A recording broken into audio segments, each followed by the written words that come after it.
Hello guys! Welcome to another episode of Curses. I'm in my pod.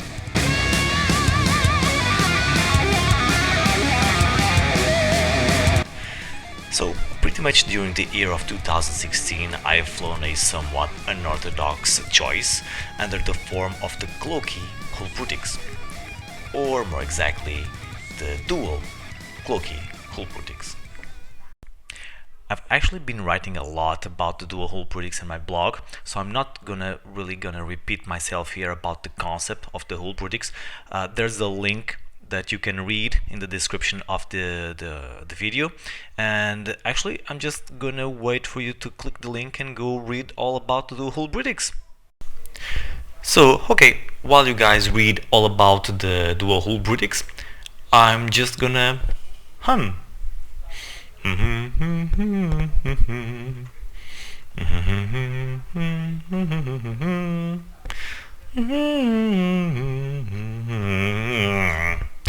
nice! Now that you know everything about the Dual Hull Brutix concept, let's go for some footage.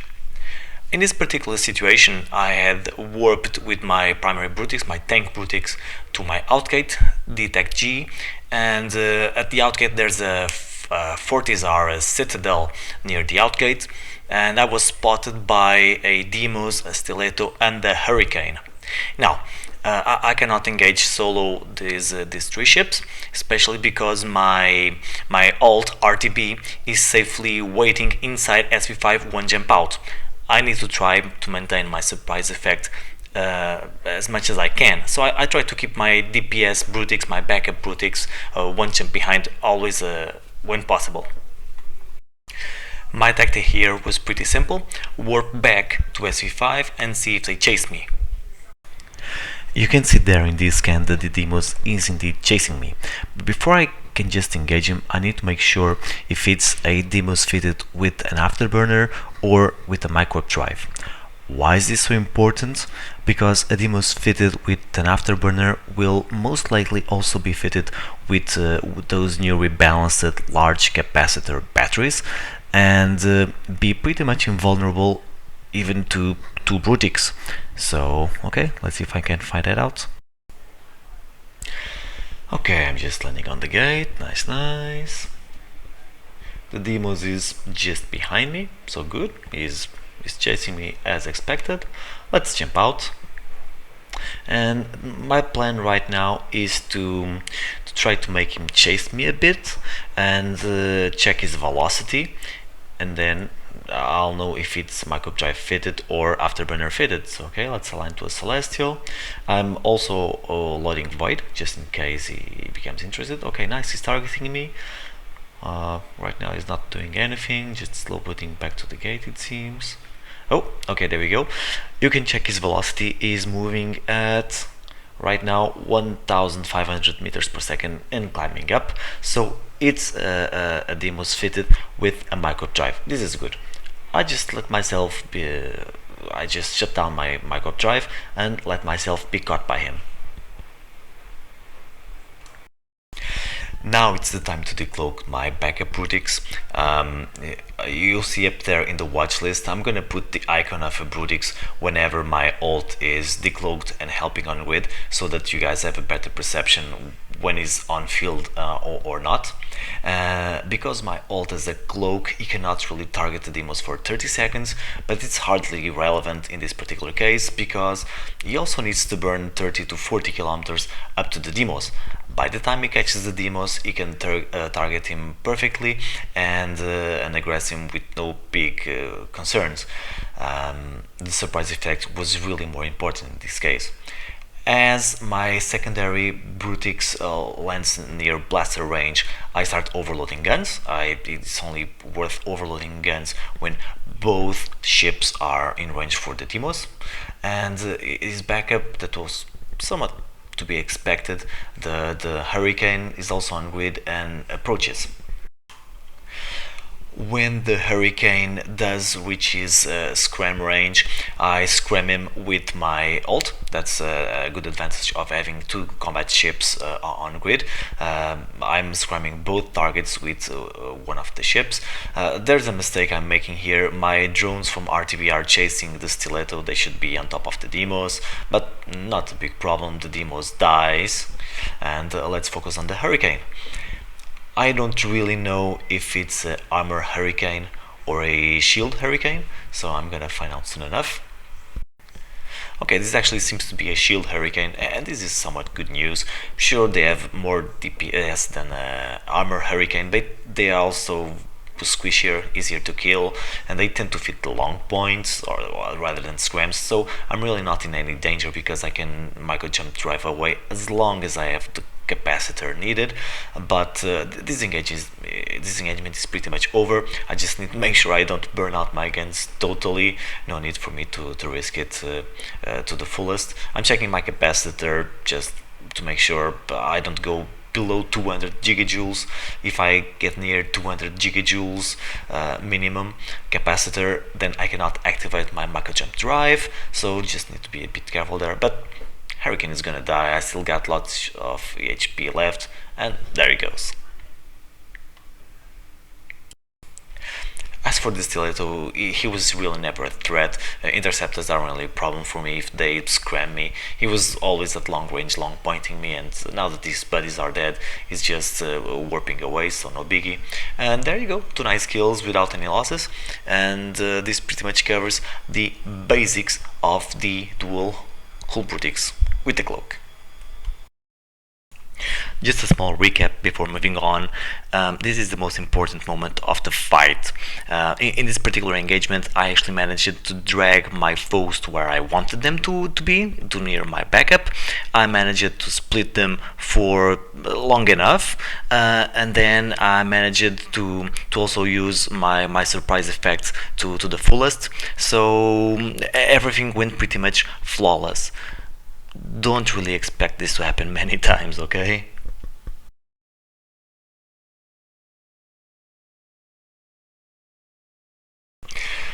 Okay, next engagement. In this particular case, you can see in the arrow that the locals have a Citadel. You might also notice that I have a bunch of bookmarks leading to the Citadel, or actually moving away from the Citadel in order to get some distance. Citadels actually will shoot at you if manned, so sticking close to one for a long time is probably a bad idea. Nevertheless, these citadels have a maximum targeting range of 350 kilometers, so you can actually use that to your advantage and maybe even surprise the locals. In this particular case, I actually been in this system for a couple days. I'd already killed a couple of them earlier. They know that RTB is also on a Cloaky Brutix, so there's really no surprise effect. And my tactic here is pretty much to tease them at the Citadel and try to drag them to the BUZ gate where RTB is cloaked nearby. Unfortunately, they're not following me, they're refusing to follow me, but they're leaving Citadel dock range. They're actually moving more than 350k away from the Citadel, so I think I can try to exploit that. Okay, by trying to engage near the Citadel, I'm probably forcing this engagement a bit too much. It's not a comfortable place for me to fight, but well, let's see if an opportunity arises. And there's a second Gila. There's a Gila that is split from the two other ships that are on grid, so I'm gonna try to go for the Gila that is a bit separated. Let's go. The Gila is actually 80 kilometers away. He's slow boating. I decided to use the micro jump drive offensively. It's not something I like to do. I don't really feel comfortable throwing away that opportunity to get off the field for 3 minutes. And right now, I'm already making a mistake, a serious mistake. I decided to commit to the fight here near the Citadel, but I have not repositioned RTB close to the Citadel. RTB is still holding at the BUZ gate 22 AU away. Also, I landed a bit further away from the Gila that I'd like it, but okay, nevertheless, let's go for it. I engaged the Gila, and fortunately, it's a scramming, webbing Gila with an afterburner. This is a terrible combination for me to engage, especially because I cannot pin it down. I have the Gila at 10 kilometers away from me. I cannot approach enough to apply blaster DPS. In the meantime, my backup Brutix arrived, but because he had to make such a long warp and because I was unable to pin down the primary Gila properly, he landed too far away to be useful. The primary Gila was not comfortable with the situation and decided to warp off. Here I make another huge mistake. I let Bloodlust get over me. The reason I was chasing the first Gila, it's because it was separated from the other guys. By chasing the secondary Gila, I also put myself in blaster range for the hostile Brutix. Not only that, the primary Gila is warping right on top of me. Oh, hang on. Proteus just decloaked, and the Proteus is screaming me. Oh boy, I just managed to what? Sino? Oh, seriously? There's nothing more I can do here. I try to warp my backup Brutix away. I still spit out some ECM drones in order to try to jam whoever is scramming me, but I'm being scrammed by both the Proteus and the Gila, and the Sino is up, but nothing is coming through. Not only that, the secondary Gila that I'm trying to kill is making range away from me, so yeah, there's nothing more I can do. Even with the weird situation of nothing coming through the Sino, it's just too much. By using a ship like a Brutix that needs to commit to scram range, a better judgment really needs to be done on either if I can engage or not. And nothing really came through the Sino, so it wasn't really needed. So yeah, there's that. Poof, there it goes. This was the most important moment of the fight. While I did also some questionable strategic decisions, like griefing these guys for 3 days in a row and sticking around, fighting near the Citadel, and even leaving RTB too far away, while those decisions could be questionable and uncomfortable, the fact is I let Bloodlust take over me. Once I had lost the opportunity to engage the primary Gila separated from his mates, I should have just warped off and then reassess the situation. We would see later on.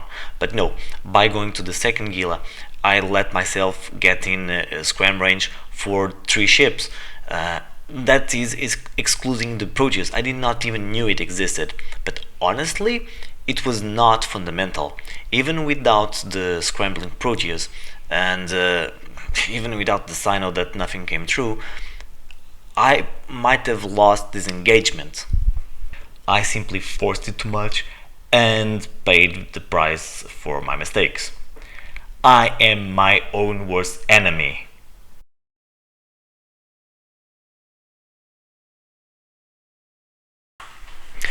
Very well, last engagement of the day. While roaming around, I got the attention of a Stiletto and a Brutix, and my own backup Brutix is on the other side of this gate, cloaked up, so it's actually a good spot for me to engage, but I don't really know what they're going to bring for backup. Knowing when to engage is always a double-edged sword, because if I engage without assessing the situation, I might ram into a wall, and if I take too long, the locals usually just bring out too much. Right now I am just cutting a bit away from the gate, just pulling some range from the gate, and teasing the hostile Brutix with my drone, see if he chases me. I generally do not like to engage zero on the gate. I never know if the other guy is gonna de-aggress and jump out. Okay, in this case the hostile Brutix decided to jump out, okay. And on scan you can see a Caracal and a Jaguar. They're probably gonna land on my gate. Yep, there they go.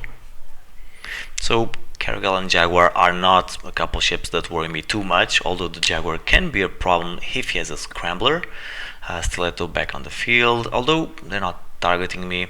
Well, for the present time, I just decide to bail and let's assess the situation a bit better. While whooping around, I use the opportunity to check the kill board for the Brutix pilot. I want to know if it's a dual rep Brutix or a whole tanked Brutix. It's a whole tanked Brutix. Unfortunately, it's harder for me to kill. I can also see on this scan that there's an Omen on scan, so probably another ship giving them backup. You can also check my local. One good tactic to know who's entering local is to just select a random name in your local window, press Ctrl A, it will pre-select everybody that is in your local, and then new arrivals are not selected, so you have a good idea if local is climbing a lot or not. It is a quite handy trick. After making up a couple more whoops around the system to notice if there was some major threat on this scan, I decided to warp back to where my Brutix is on standby. The Stiletto long points me, I'm pulling a bit range from the gate, and oh, there we go, the hostile Brutix. I'm just gonna go for it. So let's approach, hit the micro drive. Stiletto, I'm just gonna completely ignore him. I'm not even gonna bother putting drones on top of him. He can just speed tank my drones. You'll notice in local I just jumped RTB. I'm keeping him cloaked for a bit longer until I manage to get a scram on the hostile Brutix. Okay, there we go. Hostile Brutix is tackled and aggressed, so good. Time to put RTB on top of him and just apply some extra more DPS and brawl it down. The Jaguar lands on field pretty much as expected, so no big surprise here. We already know that the Brutix, the hostile Brutix, is going to also be hull tanked, so I'm not really surprised by a big hull. Check this scan one more time. The only thing that's on scan that I was really not expecting is the Ortrus. The Omen was also to be expected, but the Ortrus is something new. But okay, this could mean a really good heal. Okay, Ortrus landing. I'd love to get my hands on a juicy Ortrus, and he actually lands pretty much close to me within scram range. So okay, let's target him. I tried to switch the scram from the Brutix to the Ortrus. I have my backup Brutix still pinning down the hostile one. Unfortunately, the Ortrus starts cutting away, and by the time I manage to target him and activate my web on him, he's already 20k away. There he goes. Well, anyway, I still need to focus what's happening on the field. The Brutix is about to die, and the only real target I got close by is a Jaguar. I'm not scrammed, so really no primary targets to be worried about. I just decided to go for the Jaguar. I still have a good chunk of HP left, and a solo Jaguar against the power from two Brutix ain't gonna last much. He's gonna pretty much melt. I was having a few problems managing my mods. This is mostly because I'm looking at two accounts at the same time, and it just makes stuff harder, really. The Jaguar is dead, and now it's time to bail out. Select a random celestial on my overview. Make sure I align a bit before activating the MJD, and let's just hope nobody scrams me in the meantime and interrupts the cycle of the MJD. No, there we go. 100k away. Goodbye. As for my backup Brutix, he was somewhat left behind in the field, but no big worries. He just de-aggressed, tanked a bit, jumped out, and got safe. So now what? I'm on hostile space with a small percentage of structure left in my ship. Basically, anybody sneezes on top of me, I'll die. How am I gonna bail, and how is this fun? Right now, I have no other choice other than safe up, cloak up, and go AFK. I already had an engagement, I'm pretty much happy with the result, so I need to wait it out. Patience is really a quality any solo player needs to have. Fortunately, Eve does provide an opportunity for all those crazy goosies like me that wanna fly something as, well, weird as a Cloaky Hull Brutix in deep hostile space. Just use a mobile depot, bring some hull repairs, find the quiet system, refit, and wait for a bit. Repairing the hull takes something like half an hour. Yeah, it's a bit, but you can just do it semi-AFK on a quiet system, and it's all good. After repairing, you're set to another engagement. No need to return back to home, no need to return back to any sort of station. Just go out until your shit go poof. Alright, for today's episode, that's all. I'm already taking too much of your time. I really hope you enjoyed. Um, don't be afraid to use something kicky if it suits you. And there's no such thing as too many whole verdicts in your anger, okay? See you later on, fellas.